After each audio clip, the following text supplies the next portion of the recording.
High all government job aspirants, welcome to my YouTube channel gen studies for government jobs. তো আজকে আমরা discuss করছি তোমাদের second class current অ্যাফেয়ার্সের October 2019 থেকে মার্চ মাস 2020 পর্যন্ত যত কারেন্ট অ্যাফেয়ার্স আছে সব ক্লাস আমরা পরপর করে করতে শুরু করে দিয়েছি।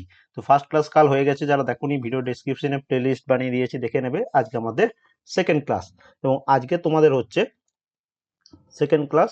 সেকেন্ড ক্লাসে কোন কোন ডেটের হচ্ছে সেটা তোমরা একটু দেখে নেবে। তো দেখো, 3rd 4th অ্যান্ড 5th অক্টোবরের ক্লাস আজকে আমরা একসাথে করব। তো ফার্স্ট কোশ্চেন দেখো কি বলেছে, the RSS road maps for the 21st century, এই বইটির রচয়িতা কে?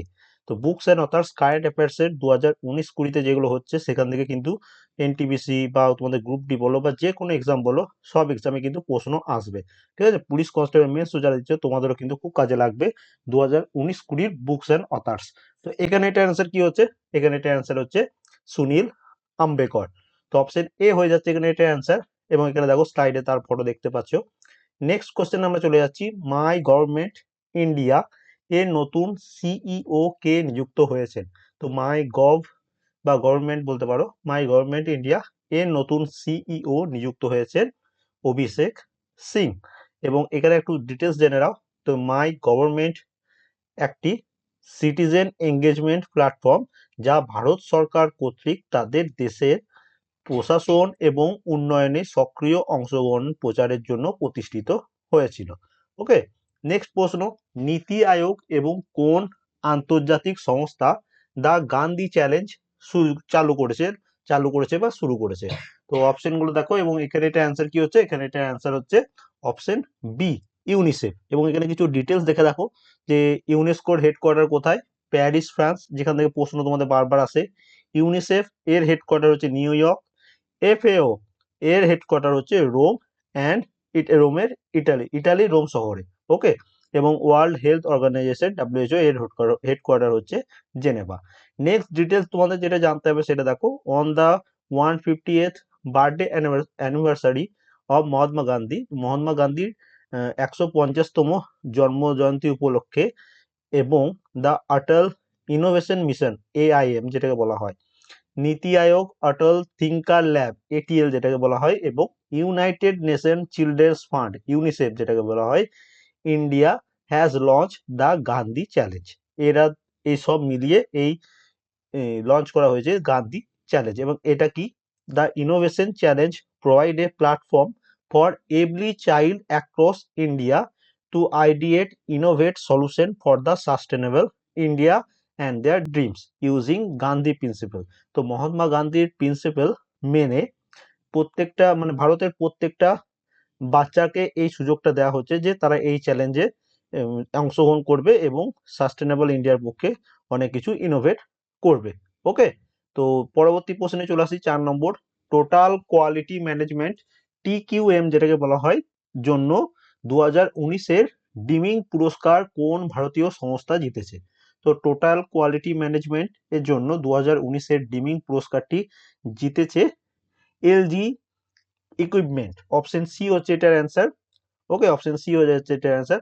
পরবর্তী প্রশ্ন, কে মেলবোর্ন ক্রিকেট ক্লাবের মানে MCG যেটাকে বলা হয় নতুন সভাপতি বা নতুন প্রেসিডেন্ট নিযুক্ত হয়েছেন? তো এই নতুন প্রেসিডেন্ট কে নিযুক্ত হয়েছেন? কুমার সাঙ্গাকারা। অপশন সি হচ্ছে এটার অ্যান্সার। অন্নু রানী তিনি কোন খেলার সাথে সম্পর্কিত? তো 2019-এ যে সমস্ত স্পোর্টস গুলো হয়েছে তার মধ্যে বিশেষ করে যারা মেডেল জিতেছে সেখান থেকে তোমাদের প্রশ্ন রিসেন্টলি এক্সামগুলোতে আসছে। খুব নাম করা ব্যক্তিদের প্রশ্ন কোন আসছে না, এরকম কিছু আনকমন নাম তোমাদের পরীক্ষায় আসছে। তো এখানে এটা অ্যান্সার কি হবে? অন্নু রানী তিনি জ্যাভলিন থ্রো স্পোর্টস এর সাথে যুক্ত। এবার এখানে কিছু ডিটেলস আমরা দেখে নেবো। তো দেখো, silver medal win in the women's javelin throw event at the 23rd Asian athletics championship in Qatar 21 April 2019।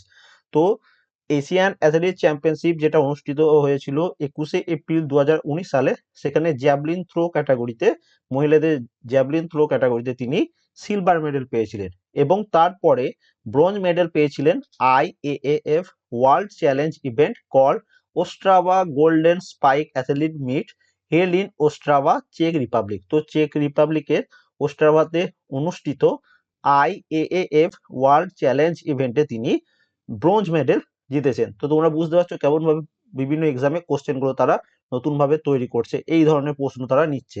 ওকে, পরের প্রশ্ন, মোস্ট এফেক্টিভ স্বচ্ছতা অ্যাম্বাসেডর পুরস্কার দেওয়া হয়েছে কাকে? তো এনাদের মধ্যে মোস্ট এফেক্টিভ স্বচ্ছতা অ্যাম্বাসেডর পুরস্কার দেওয়া হয়েছে সচিন টেন্ডুলকারকে। অপশন ডি হচ্ছে এটার অ্যান্সার। ওকে, পরের প্রশ্ন চলে আসি, বর্জ্য প্লাস্টিকের তৈরি ভারতের বৃহত্তম চরখা কোন শহরে উদ্বোধন করা হয়েছে? তো এই বর্জ্য প্লাস্টিক মানে হচ্ছে ওয়েস্ট প্লাস্টিক যেটাকে বলা হয়, তৈরি ভারতের বৃহত্তম চরখা, এটি উদ্বোধন হয়েছে কোথায়? নয়ডাতে। এবং এখানে আমরা কিছু ডিটেলস দেখে রাখবো যে Smriti Irani inaugurate India's largest charkha made for waste plastic in Noida. হচ্ছে নয়ডাতে ভারতের বৃহত্তম চরখা তৈরি হয়েছে যেটি ওয়েস্ট প্লাস্টিক বা বর্জ্য প্লাস্টিক দিয়ে তৈরি, এবং এটা উদ্বোধন করেছেন কে? এটা উদ্বোধন করেছেন স্মৃতি ইরানি। এই সাইডে এই ফটোটা দেখতে পাচ্ছ এটা। ওকে, তো পরবর্তী প্রশ্ন, স্বচ্ছ ভারত দিবস 2019 কোন শহর থেকে উদ্বোধন করা হয়েছিল? তো স্বচ্ছ ভারত দিবস 2019 এটি উদ্বোধন করা হয়েছিল আহমেদাবাদ থেকে। এবার এখানে কিছু আমরা ডিটেলস দেখে নেব যে prime minister Shri Narendra Modi inaugurate the স্বচ্ছ ভারত দিবস 2019 ইন আহমেদাবাদ। তো আহমেদাবাদে আমাদের প্রধানমন্ত্রী শ্রী নরেন্দ্র মোদী তিনি স্বচ্ছ ভারত দিবস 2019-এর উদ্বোধন করেছিলেন, এবং তার সাথে কি করেছিলেন? He released postage stamp and silver coin to commemorate the 150th birthday anniversary of Mahatma Gandhi. তো তিনি তার সাথে মহাত্মা গান্ধীর 150 মানে 150তম জন্মবার্ষিকী উপলক্ষে পোস্টাল স্ট্যাম্প এবং সিলভার কয়েন রিলিজ করেছেন।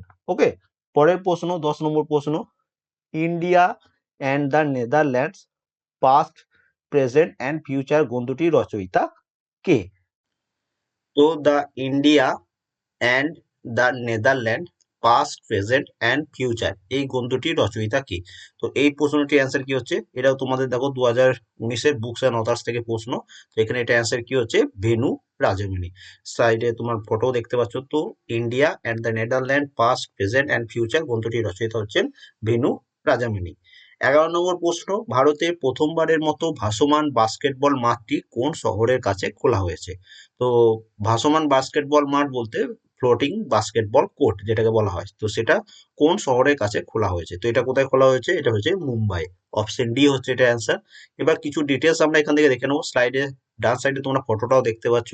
তো the NBA brought to India the first ever floating basketball court in the Arabian sea, মানে হচ্ছে আরব সাগরের near Bandra Worli sea link in Mumbai. মুম্বাইয়ের ব্যান্ড্রা ওয়ার্লি সিলিং এর কাছে এই ফ্লোটিং বাস্কেটবল কোর্টটি খোলা হয়েছে। ওকে, তো এই ডিটেলসটা একটু মনে রাখবে। পরের প্রশ্ন এখানে তোমরা দেখতে পাচ্ছ যে কোন রাজ্য মন্ত্রিসভা ভারতের প্রথম ক্রীড়া বিশ্ববিদ্যালয়কে অনুমোদন দিয়েছে? তো ক্রীড়া মানে হচ্ছে স্পোর্টস ইউনিভার্সিটি অনুমোদন দেওয়া হয়েছে, মানে খোলা হবে। তো এটা অ্যান্সার কি হচ্ছে? এটা অ্যান্সার হচ্ছে অপশন সি, দিল্লি। পরবর্তী প্রশ্ন, কোন তারিখে বিশ্ব প্রাণী দিবস ওয়ার্ল্ড অ্যানিমেল ডে 2019 পালন করা হয়? তো এটা পালন করা হয় প্রত্যেক বছর 4th অক্টোবর। ওকে, তো অপশন বি হচ্ছে এখানে এটার অ্যান্সার। পরের প্রশ্ন, ওয়ার্ল্ড স্পেস উইক 2019 এর থিম কি? তো ওয়ার্ল্ড স্পেস উইক 2019 এর থিম হচ্ছে the moon gateway to the stars. Option B হচ্ছে এটার অ্যান্সার। এবার কিছু আমরা ডিটেলস দেখে নেবো। World space week is an annual holiday observed from 4th to 10th October in 190 nations throughout the world. তো বিশ্বের 90টি দেশে ওয়ার্ল্ড স্পেস উইক এটি একটি বার্ষিক হলিডে পালন করা হয়। কবে থেকে কবে? 4th অক্টোবর থেকে 10th অক্টোবর পর্যন্ত। ঠিক আছে, এবার দেখো, world space week is officially defined as an international celebration of science and technology. তো এই ওয়ার্ল্ড স্পেস উইক এটা ইন্টারন্যাশনাল সেলিব্রেশন মানে হচ্ছে আন্তর্জাতিক celebration of science and technology হিসাবে লক্ষ্য করা হয়, and their contribution to the betterment of human condition. তো অপশন বি হয়ে যাচ্ছে এখানে অ্যান্সার, যে ওয়ার্ল্ড স্পেস উইক এটার থিম হচ্ছে the moon gateway to the stars. তো তো টোটাল আজকে 14 কোশ্চেন ছিল, কেমন লাগলো অবশ্যই কমেন্ট করবে। এটার পিডিএফ ভিডিও ডেসক্রিপশনে আমাদের ওয়েবসাইটে লিঙ্ক দেওয়া আছে, সেখান থেকে ডাউনলোড করে নিতে পারো, অথবা আমাদের টেলিগ্রাম চ্যানেল জয়েন করে নেবে, সেখান থেকেও তোমরা ডাইরেক্ট এই পিডিএফটা ডাউনলোড করে নিতে পারবে। তো ভিডিওটি ভালো লেগে থাকলে অবশ্যই একটা করে লাইক করে দেবে, যারা নতুন আছো চ্যানেলটা সাবস্ক্রাইব করে নেবে, এবং অবশ্যই কমেন্ট করবে কেমন লাগলো আজকের ভিডিওটি। And thank you for watching.